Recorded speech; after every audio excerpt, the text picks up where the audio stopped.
Naam, ndugu mpenzi mfuatiliaji wetu wa channel hii ni Wokovu TV. Matumaini yangu kwamba wewe ni vema kabisa unatufuata katika maeneo tofauti katika ulimwengu mzima, na hivyo kutufuatilia kwako ni lazima kabisa sisi tukupashe kile ambacho kinazidi kuendelea kwa kutokana na hali ya kukujenga kiroho na nafsi yako pia. Na maswali yenu tunazidi kuyafanyia kazi kama jinsi tulivyowajuza kutokana na vipindi vingine, lakini na hiki pia tunakuja kujibu swali, kwa maana maswali ni mengi ambayo yanazidi kuja, lakini ile ambalo tumejaliwa kukujibu basi tunakuja kukujibu. Na hivyo tunajua kuna maswali ambayo yanazidi kuuliziwa na lakini tunafanyia kazi moja baada ya nyingine, ikiwa tu ni mapenzi ya Bwana. Tunapatikana mashariki mwake DRC, huku Kivu ya Kusini, ndiko ambako kituo hiki cha Wokovu TV kinapoweza kupatikana. Na basi tunakuwa hapa kwa sababu ya kujibu swali lako wewe ambao ulioweza kutuuliza swali kutokana na hali ya kiroho ambayo uliweza kukutokea na ukaweza kusema hapa hivi: lakini zamani nikiota, ni kweli kabisa, nikiota msiba ndani ya familia, ni kweli unakuwepo, lakini sasa hivi hakuna chochote. Nikiota usiku, hata iwe ndoto nzuri kiasi gani, nikiamka nimesahau kabisa. Nisaidie, nini shida? Hakika kabisa najua ni swali lako, na hivyo tufuatilie kwa kuweza kujua namna gani unasahau. Na basi mtumishi wa Mungu Langistani yuko hapa, ataweza kutuambia mengi sana kuhusu jambo hilo. Basi tunamkaribisha mzee. Jambo mzee. Jambo sana. Anajua swali la kutatanisha hili hapa liko mezani kabisa, ni kwako kulivalia njugwa jambo hili ya kwamba upate kulijibu. Amesema ya kwamba alikuwa anaota ndoto mbele anakumbuka. Ndio. Lakini sasa anaota anasaulika, ajue kwa nini. Ajue kwa nini. Sawa. Kwanza nianze kumpa pole sana kwa kusaulika ndoto. Jambo la kwanza ni kuonyesha watu ya kwamba ni kweli Mungu anaongea na sisi kupitia ndoto. Kwa hiyo swala la kuota ndoto ni swala halali katika maandiko. Biblia inasema ya kwamba, hebu fungua kwanza kitabu cha Ayubu sura ya 15 mstari wa 17. Biblia inasema ya kwamba Mungu anaongea nasi kwa njia tofauti. Ayubu 15:17 inasema hivi: kwa jina la Yesu Kristo. Ndio. Mimi nitakuonyesha, unisikilize. Na hayo yote niliyoyaona nitayanena. 18 sasa. Yaishia tu hapo 17. Hebu fungua Ayubu 33. Ayubu 33. Mstari wake wa 15. Mstari wa 15. Anzia hapo. Nasema hivi. Ndio. Katika ndoto, katika maono ya usiku, usingizi mzito, uajiliapo watu, ndio, katika usingizi kitandani. Ndio. 16. 16. Ndipo uyafunua masikio ya watu. Kwa hiyo Mungu anafunua masikio ya watu katika ndoto, katika maono, na kuyatia muhuri mafundisho yao. Na kuyatia soma 17 pia. 17 inasema hivi: ili amuondoe mtu katika makusudio yake, na kumfichia mtu kiburi. Kwa hiyo nimetoa hiyo vesi ili kudhibitishia watu ya kwamba kuota ndoto ni neno la Mungu, ni halali katika maandiko, na watu wanaendelea kuota mpaka sasa. Kwa hiyo kuota ndoto, Mungu anaweza akatuongoze kupitia ndoto. Mungu anaweza akatuonye kupitia ndoto. Ukisoma katika kitabu cha Mathayo, hebu fungua kwanza haraka Mathayo sura ya 2 mstari wa 13. Utaona sura ya 2 mstari wa 13. Soma tu 13. Inasema hivi: na hao walipokwisha kwenda zao, ndio, tazama, malaika wa Bwana alimtokea Yusufu katika ndoto. Akasema nini? Ondoka, umchukue mtoto na mama waende Misri, ukimbilie Misri. Kwa hiyo Mungu alikuja kumuonya Yusufu akimbie mfalme Herode pamoja na mama yake, mama mtoto yani Maria, waende Misri. Unaona hapo. Kwa hiyo Mungu alikuja kuonya kupitia njia gani? Njia ya ndoto. Ukisoma pia katika kitabu cha Mwanzo, ambapo waweza tusome kwa sababu ya muda, Mungu pia alikuja kumuonya Farao kwa habari ya ndoto, kuja kumwavertir, kumuonyesha kwamba katika miaka 7 ijayo kutakuwa njaa. Kwa hiyo andaa chakula mapema, ili kwamba miaka 7 itakayokuja uweze kupata chakula. Nafikiri Wakristo wote wanafahamu hii hadithi, sio hadithi mpya sana. Farao alikuwa amelala akaota ng'ombe wa 7 wanene na ng'ombe wa 7 wagonde, na wale wanene wakameza wale wagonde, wakameza wale wanene. Kwa hiyo akachanganikiwa, akashindwa kuelewa nini maana ya ndoto hii. Ikabidi atafutwe mtu maalum kwa kuitafsiri, ambaye ni Yusufu alipokuwa gerezani. Kwa hiyo Yusufu alipotoka gerezani akaomba Mungu, Mungu akampa tafsiri. Ndipo Yusufu akatoa tafsiri kwa Farao, na kuanzia hapo, kupitia hiyo ndoto, kupitia tafsiri halali ya hiyo ndoto, taifa nzima la Wamisri likaokolewa katika ule wakati wa njaa. Kwa hiyo nimetaka kuonyesha kwamba Mungu anaweza akazungumza na sisi kupitia ndoto, na hata leo watu wanaota ndoto. Sasa now just imagine kama Farao angesaulika ile ndoto, ingekuwaje? Watu wangekufa na njaa. Imagine kama Yusufu angesaulika ndoto aliyokuja kuabiliwa na Maria na yule malaika Gabrieli kwamba wakimbie Misri, Yesu angeuawa na Herode. Kwa hiyo ndoto ni muhimu sana, na kusaulika ndoto sio jambo la mzaha. Unapaswa uwe makini sana unapoanza kusaulika ndoto, something is wrong in you. Kwa hiyo lazima ukae chini, ujitathmini, ujue tatizo liko wapi. Sawa? Jambo la pili ambalo nataka nionyeshe hapa ni kwamba kuna sababu kadha wa kadha zinaweza zikafanya mtu asahau ndoto. Jambo la kwanza ni kwamba kuna aina karibia 7 za ndoto. Okay? Kuna ndoto za tahadhari, kuna ndoto za kinabii, kuna ndoto za maonyo, kuna ndoto za vita vya ulimwengu wa kiroho. Kuna ndoto zinatokana na shibe yako ya ugali, umekula ugali na manjegere. Kwa hiyo ndoto ziko aina tofauti tofauti. Lakini sasa katika hizi aina zote za ndoto, kuna moja miongoni mwa sababu ambazo nitazitaja hapa, zinaweza zikawe sababu kabisa msingi za wewe kusaulika ndoto. Cha kwanza ni kwamba kuna ndoto ambazo tunaita kwa Kifaransa les songes voilés. Yaani ni ndoto umeiota, lakini umeiota kwa mifano, haiko wazi. Mungu anaweza akakufanye uisahau hiyo ndoto, usielewe, ili kwamba aje mtu maalum kwa ajili ya kuitafsiri. Ndio maana nyakati zile aliruhusiwa tu kutafsiri ndoto ambaye ni nabii. Parce que si tu n'es pas un prophète, donc tu ne connais pas les choses spirituelles. Sasa kwa namna hiyo sasa uwezi ukajipe wazifa wa kutafsiri ndoto. Hebu wazia kama Farao angeleta hii ndoto kwa mtu mwingine ambao sio nabii. Ng'ombe na miaka ya njaa wapi na wapi. Si unaona hapo kama vifanani. Lakini kwa sababu alikuwepo nabii. Fungua kwanza kidogo kitabu cha Danieli. Danieli? Yeah. Hapa utaona mfalme Nebukadneza pia aliota ndoto. Umeweza fungua hapo kitabu cha Danieli? Ndio. Nebukadneza, tunajua zote Nebukadneza, mnamfahamu vizuri? Ndio. Alikuwa mfalme wa wapi? Mfalme wa Babiloni. Babiloni. Okay. Alikuwa amelala usiku, Danieli 2:3.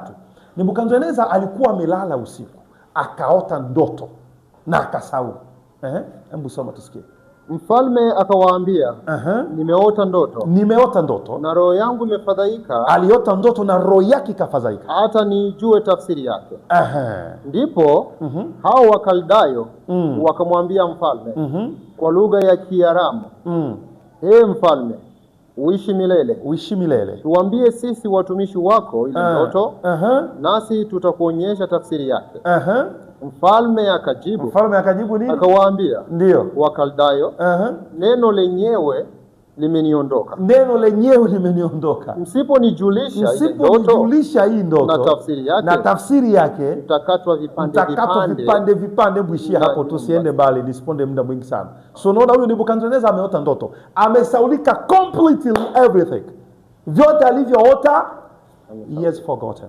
Kwa hiyo anaita sasa wale wachawi, watu wakubwa wa Kaldayo. Anawaambia, jamani, nimeota ndoto, najua nimeota ndoto, lakini nimeisahau. So unaona mtu akiota ndoto na akisahau, lakini bado anajua kama aliota ndoto.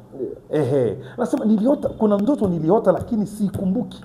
Munitie hao wachawi na waganga wa hapa kwangu waje wanitafsirie hiyo ndoto. Wachawi wakaja, waganga wakaja, wakamwambia mfalme, ndoto ambayo umesaulika hatuwezi kuijua, labda utuambie uliota nini, endeni tutakwambia tafsiri. Mfalme akasema, jambo lenyewe sikumbuki, na msiponiambia nitawaua. Kwa hiyo swala la kusaulika ndoto inawezekana, sababu tumeshalisoma tayari katika maandiko. Ila sasa Mungu alifanya Nebukadneza aote hiyo ndoto ambayo ilikuwa kama vile fumbo, songe voile, ndoto ambayo imekuja kama vile fumbo. Alitaka kuua watu, ikabidi sasa aje nani? Danieli. Ndo Danieli akafika. Danieli akamwambia mfalme, mfalme ishi milele. Ndiyo. Akamtazama mfalme. Mungu akaja akamfunulia Danieli ndoto ambayo Nebukadneza aliota. Akamwambia mfalme, ulikuwa umelala usiku. Nilikuwa nimelala usiku. Ukaona kitu kama vile stati. Stati tunasemaje kwa Kiswahili kizuri? Yaani sio mnara zaidi. Okay, nasaulika, nimesahau. Statue tu. Yeah. Ukaona kitu kama vile kibonzo, stati, na kichwa ni cha dhahabu.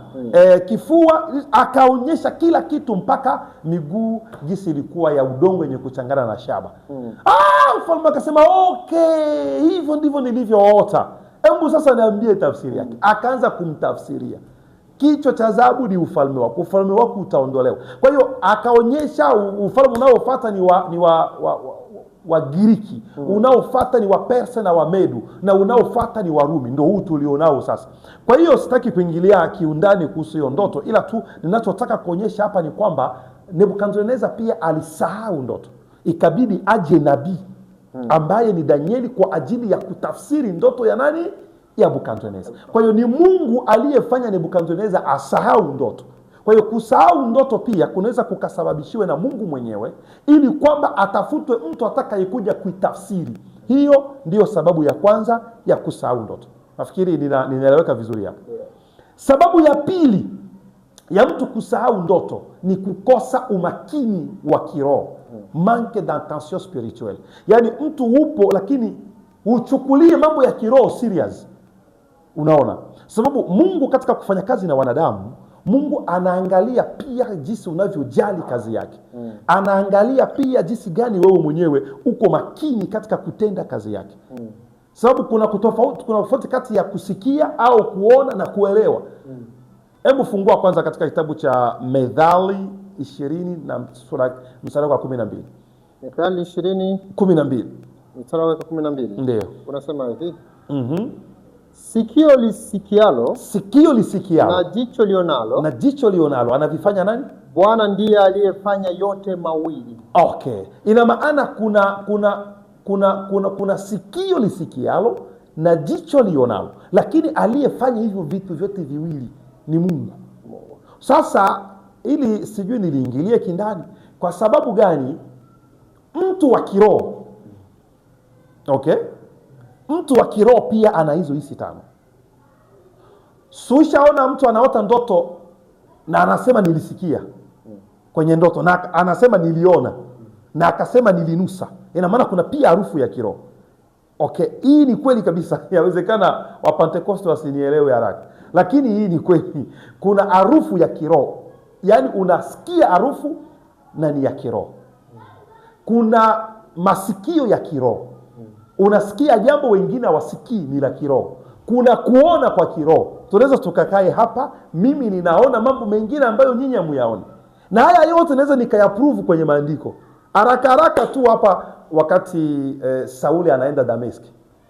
Tunajua sote hii historia. Akakutana na Yesu. Oho. Wale watu wengine walikuwa hawaoni, lakini yeye Sauli akaona. Na nafikiri ni siku aligeuka kutoka Sauli kwanza kuitwa Paulo. Sio hayo tu, Balaamu wakati anakwenda kulaani Israeli, na yeye pia alikutana na malaika, mpaka anapiga punda mpaka akasema, akaniambia unanipigia nini? Mbona uendi? Sasa mara ngapi mimi huaga nafanya hivi? Uone kama mbele yangu kuna malaika. Kwa hiyo kuna masikio ya kiroho, kuna macho ya kiroho. So kama una attention katika yale masikio na macho, sababu kinachoota na kinachoona katika ulimwengu wa kiroho ni macho na masikio yako ya kiroho. Sasa hebu rudi sasa katika ulimwengu wa kimwili. Katika ulimwengu wa kimwili pia, kama hauna attention kwa ule mtu anaweza akapita hapa hivi na usijui, na ukamuone lakini usijui kama kulipita mtu. Sijui kama imewahi watokea jambo kama hilo. Yaani kwa jinsi hauko makini sana, uko busy kwenye mambo mengine, mtu anaweza akapite hapa na ukaone kabisa kulipita mtu. Lakini usijue kama ni nani. So kwa nini haukuona? Ni kwa sababu hukuweka attention yako kwake. Hukujali kumwangalia in details, umuelewe ni nani au anafanya nini. So unapokosa huo umakini in spiritual realm, inaweza ikazae pia kusahau ndoto. Umeelewa sababu ya pili? Okay. Sababu ya tatu ya mtu kusahau ndoto ni ndoto nyingi Mungu hana haja sisi kuzikumbuka, sababu ndoto ziko na source tatu kubwa. Kuna ndoto ambazo zinatoka kwa Mungu, kuna ndoto ambazo zinatoka kwa shetani, na kuna ndoto ambazo zinatoka kwako wewe mwenyewe. Fungua Biblia yako katika kitabu cha Mhubiri 5:3. Mhubiri 5:3. Mhubiri 5:3. 5:3. Mhubiri. Okay, Mhubiri 5:3. Inasemaje? Inasema hivi: kwa maana ndoto huja kwa sababu ya shughuli nyingi. Hebu anza mwanzo. Kwa maana ndoto huja kwa sababu ya shughuli nyingi. Kwa sababu ya shughuli nyingi. Na sauti ya mpumbavu kwa jina ya wingi wa maneno. Ndoto huja kwa sababu ya shughuli. Sababu kuna ndoto hizo ndo zile ndoto zinatokana na wewe. Ulishinda huku unacheza miziki yako, unaenda lala, unalota huku unacheza miziki. Unalala huko na njaa, unaota huko unakula wali na nyama ya kuku ya kuchomea. Hiyo wala haitoki kwa Mungu, haitoki kwa shetani, ni njaa yako tu. Kwa hiyo ndoto nyingi unaotaota, mtaoaje, napenda nifanye harusi, unaanza mtamani dada fulani, unalala unaota umeunga naye ndoa. Niliota nimeunga naye ndoa, ni mawazo yako tu. Inatokana na shughuli zako tu. Yaani akilini wewe unaota nataka nioe, mwisho wake unalala unaota nimefanya tendo la ndoa na dada fulani, yani ndo mke wangu. Hapa it's just your mind. Shughuli nyingi. Sasa ndoto kama hizo Mungu hana haja ya sisi tuzijue. Mara nyingi unaweza ukaamke, kama Mungu hataki anaipitiliza tu. Kwa hiyo hizo ndizo sababu za kwanza 3. Na sababu ya mwisho ambayo inaweza ikafanye mtu asahau ndoto ni shetani mwenyewe kuja kuiba vilivyo vyako vya kiroho. Mathayo 13:19 inasemaje? Mathayo 13:16 inasema hivi. Ndio. Lakini heri macho yenu kwa kuwa yanaona, na masikio yenu kwa kuwa yanasikia. Simamia hapo. So unaona hapo, heri macho yenu kwa kuwa yanaona na masikio. Ina maana kuna macho mengine ambayo hayaoni na kuna masikio mengine hayasikii. Ndio maana Biblia ikasema aliye na masikio ya kusikia asikie jinsi Roho anavyonena na kanisa. Ina maana kuna wengine wana masikio ambayo hayasikii. So katika ulimwengu wa kiroho, sababu le monde spirituel c'est un monde de principe. Ulimwengu wa kiroho ni ulimwengu wa shurti na kanuni. Ulimwengu wa kiroho si ulimwengu wa wazembe. Tu es faible spirituellement, on te tue. Na hiyo ndio taratibu. Sasa ulimwengu wa kiroho ukiwa huna nguvu na ukiona una kitu wanakiiba. Unaelewa vizuri hapa? Ulimwengu wa kiroho si ulimwengu wa mzaa, ni ulimwengu wa kibabe. Na kule hakuna sheria. Kule kuna aliye na nguvu ndiye muweza yote. Et c'est comme ça que les choses s'opèrent dans le monde spirituel. Kwa hiyo unaweza ukawe na kitu, Mungu anakupa kitu, na mapepo yanaona kile kitu, na wewe unashindwa kukifunga kile kitu. Yaani unakiweka hivi. Shetani au mapepo au hata wachawi wanaweza wakaje wakaibe kilicho chako. C'est tout à fait possible. Na wanakiiba na wao wanakitumia kwa faida yao, na wewe unabaki mikono bure. So utaona kwenye ndoto kama vile niliibiwa nyumbani. Sababu itakuja kwa style, kwa mfano kama kitu kama hicho. Mimi nyumbani kuningia wamwizi wakaniiba. Ni kweli walikuiba, lakini ujui uliibiwa nini. Ndio maana inabidi kuwa makini sana unapokuwa Mkristo. Ukristo sio kwenda tu kanisani na kurudi. Kuna mambo mengi sana katika ulimwengu wa kiroho ambao ni tofauti na kwenda kanisani na kurudi, ambao kunapaswa ujilinde. Uhakikishe una ulinzi tosha katika ulimwengu wa kiroho, na uhakikishe ya kwamba Mungu alichokuandalia unacho. So ndio maana ni vibaya sana unapoota ndoto unaisahau, unless iwe tu ilikuwa ni mawazo yako ikapita hivyo. Lakini otherwise shetani atakupiga, hata unaweza ukafe. Unaweza ukafe kabisa kwa sababu tu ya kusahaulika ndoto. Kwa hiyo hivyo ndio vyanzo vinne vikubwa. Nimesema chanzo cha kwanza labda ni ndoto ambayo iko imefungwa, ni fumbo na Mungu anataka mtu mwingine aje itafsiri. Chanzo cha pili ni kukosa umakini katika ulimwengu wa kiroho. Chanzo cha tatu ni ndoto inayotokana na akili zako, na chanzo cha nne ni shetani kuja kuiba ndoto zako. Nafikiri hapo nimeeleweka. Kwa hiyo sasa twende nifanye nini ili kwamba nisisahau ndoto Hilo ndio swali ninayoiota. Ndio swali lake, si ndio hivyo? Ndio kabisa, anahitaji msaada kwa hiyo. Haya, kwa mujibu wa Biblia hakuna vesi maalum ambayo inasema ufanye hivi ili usisahau ndoto. Hiyo vesi haipo. Ila kitu ambacho ninaweza nikawaambie na kuwaeleza ni kitu ambacho kina msingi kwenye maandiko, lakini pia kinatokana na experience yangu. Unajua, ukiwa mtumishi wa Mungu zaidi ya miaka 10, umeona mengi, umesikia mengi. Na haya tunayoyaona na tunayoyasikia pia yanatusaidia kupata experience ya vitu vya kiroho na jinsi gani ya kuvihandle. Kama unaona unasaulika ndoto sana, that means kuna riski ya kusaulika hata ndoto muhimu ambazo hupaswi kusaulika. Jambo la kwanza ni kwamba kuna vitu umepoteza tayari katika ulimwengu wa kiroho. Yaani upango wako wa ulinzi katika ulimwengu wa kiroho umetoboka mahali. Kwa hiyo cha kufanya ni nini? Ni maombi. Hii ndio dawa ya kwanza. Maombi, kuomba Mungu akusaidie ili uelewe kile anachokueleza. Nalipata vizuri? Na kama nilivyosema tangu mwanzo, ulimwengu wa kiroho si ulimwengu wa wazembe. Kumbuka tunaongelea kuhusu ndoto na ni mambo ya kiroho. Si ulimwengu wa wazembe, si ulimwengu wa acha kuiba, acha kutukanana. Hapana. Ça c'est le monde spirituel, c'est le monde de plus fort. Aliye na nguvu ndiye wabembe wanasema wetama kala. Sasa kama una nguvu, kila mtu anaweza akakuonea. Yaani kila mtu anaweza akakuonea, hata makofi wanaweza wakakupiga kwa sababu una nguvu. Sio unaona jinsi Kongo inaonewa. Yaani mtu anasimama kwake tu anasema hii nchi yenu, hii sehemu ni nchi yangu, na anakuja anaua watu. Kwa hiyo hiyo ndio ishara za kukosa nguvu, na ni hivyo pia ilivyo katika ulimwengu wa kiroho. Kwa hiyo unapaswa uchaji nguvu zako. Ndio maana nimemuongoza huyu mtu kwenye maombi. Na atazichaji vipi? Kwenye maombi. Hapana maombi ya saa 1 dakika 5. Il faut prier sérieusement. Maombi kabisa, seriously. Na unafanya hata maombi ya funga.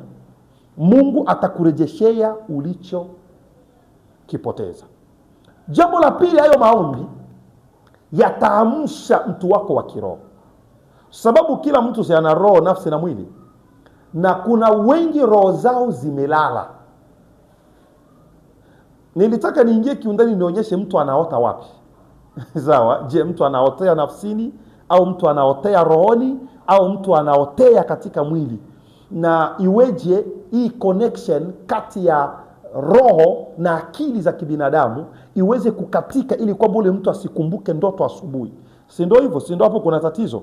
Kwa sababu ili kwamba huyu mtu asahau ndoto, unajua mtu anapoota anaota katika roho au anaweza akaote katika nafsi. Yote inawezekana.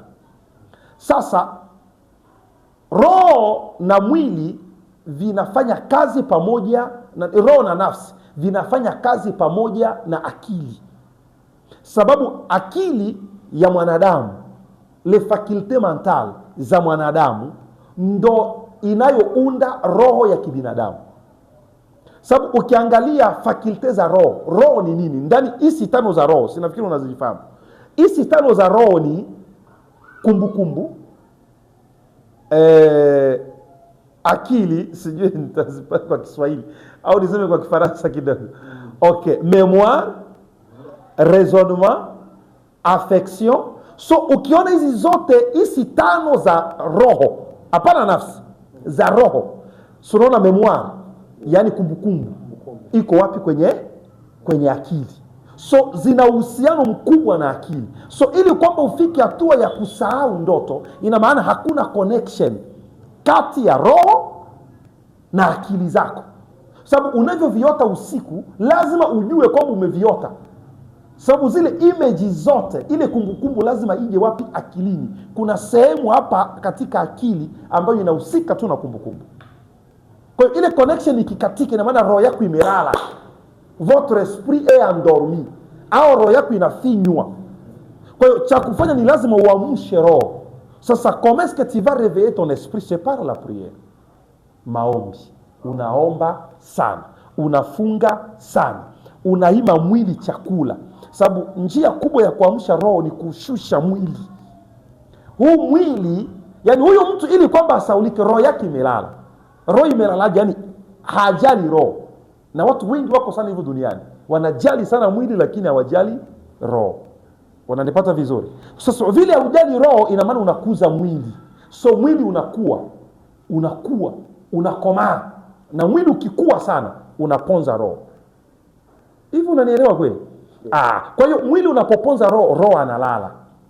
Kwa hiyo hakuna tena connection. Kwa hiyo mwili unatawala roho. Ukiota utasahau.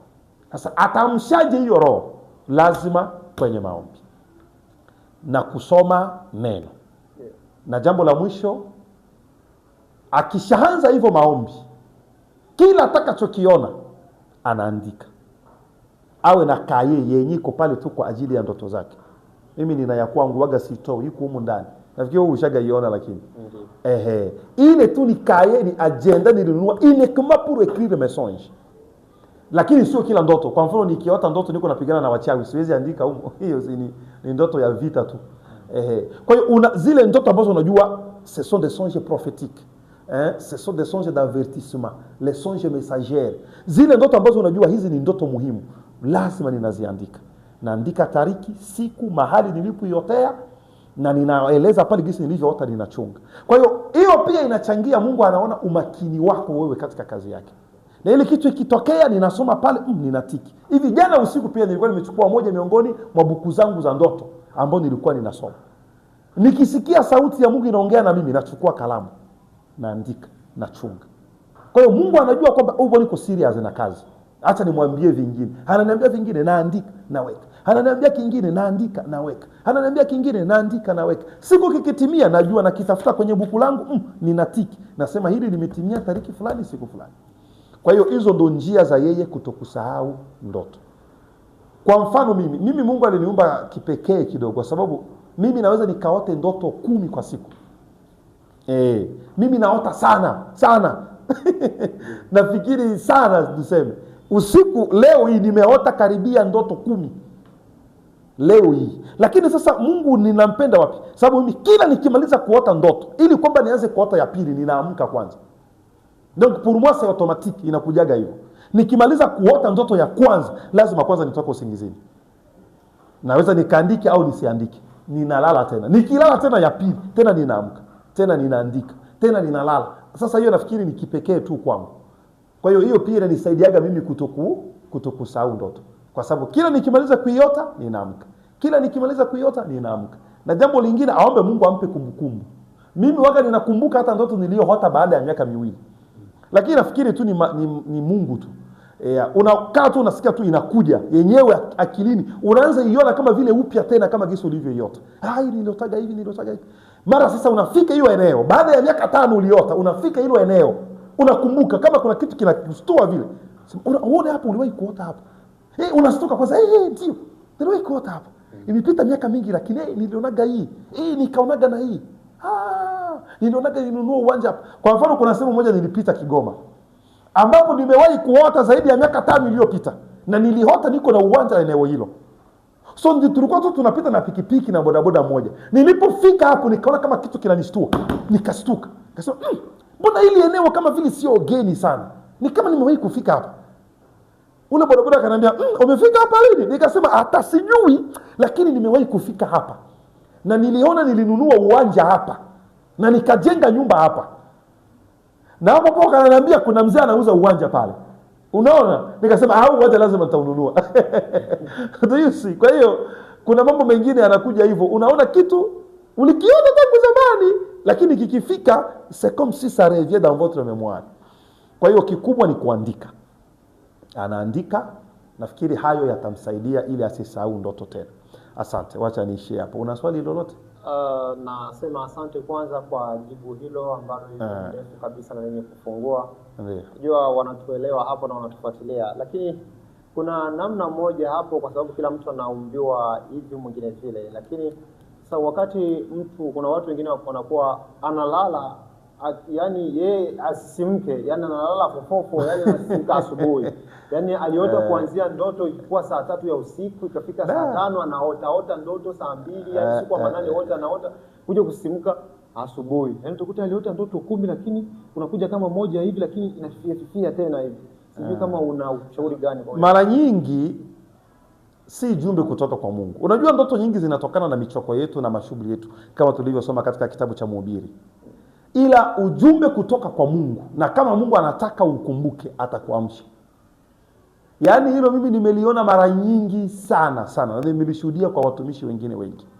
Utaona na Mungu anakukumbusha na unaamka hapo na unaandika hata saa 8 ya usiku, hata saa 6, hata saa 5 za usiku. Yaani hakuna mtu ambaye anajua kwamba ana hiyo karama ya ndoto ambaye hana kaye ya ndoto, ambaye hana daftari ya ndoto. Lazima uwe na daftari ya ndoto. Utakusaje daftari ya ndoto? Na ni Mungu anaongea na wewe. Kwa hiyo ukiamka usiku unaandika kwenye daftari yako ya ndoto, unaiweka hapo. Sawa? Sasa kama huyo haamki, wenda zitakuwa ni hizi ndoto za michoko ya kazi, maisha magumu. Unajua vingine zinaletwa na umaskini, hana pesa, anaota nitapataje pesa, kisha anaota naogota begi nzima ya pesa. Mengine ni hivyo vitu kama hivyo. Lakini kama Mungu anataka ujue kitu, anataka kupe ujumbe maalum kwa ajili ya kazi yake au kwa ajili ya kanisa lake, lazima atakuamsha mapema ili usije ukasahau, ukauandike and then ukaendelee kulala. Na nimekupa mfano wangu binafsi. Ndio hivyo. Basi asante, najua kwamba ni tamati kabisa ya kipindi hiki ambacho ulitufuatilia mwanzo hadi mwisho, lakini bado haujazuilika kabisa kuuliza swali yako na kufanyia kazi kwa mapenzi ya Bwana. Ni Wokovu TV ambao umefuatilia mashariki mwake DRC. Na hivyo umekaribishwa tena kwa kuweza hata kujiunga hapo chini kwenye subscribe na kubonyeza alama ya kengele ili unapata vipindi vingine kawaida kabisa kwa kujenga nafsi yako kwa kuelekeza katika mambo ya kiroho. Basi wasiliana nasi kabisa hata kwa kucomment hapo na kuwagawa watu wengine wapate kufaidia. Ni kwako pia kwa kuungana nasi katika vipindi vingine. Asante.